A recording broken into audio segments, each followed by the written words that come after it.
La parole est à Christiane Taubira. Monsieur le ministre du Développement durable, je reviens sur le sommet de Copenhague,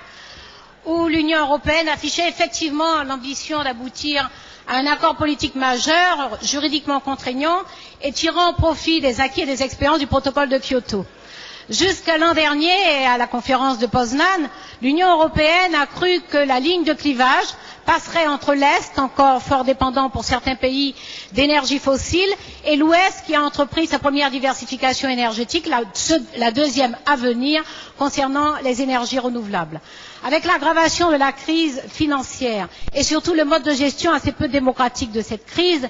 les pays du Sud ont fait irruption et réactivé la ligne de clivage entre le Nord industrialisé et un Sud qui se positionne sur des stratégies de développement à faible émission de carbone, mais en refusant de sacrifier l'impératif d'élimination de la pauvreté.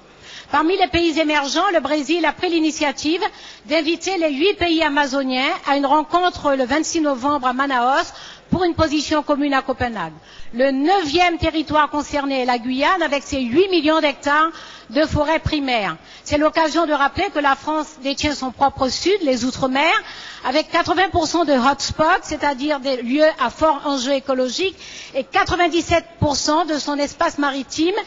espace réputé plus performant encore que les forêts pour la capture du carbone. Alors ma question, la France entend-elle prendre des dispositions, et lesquelles, pour que soient examinées les problématiques communes entre ces pays amazoniens et la Guyane, et notamment le mécanisme RED de compensation pour la réduction de déboisement et de déforestation, sur le choix entre le marché et le Fonds international,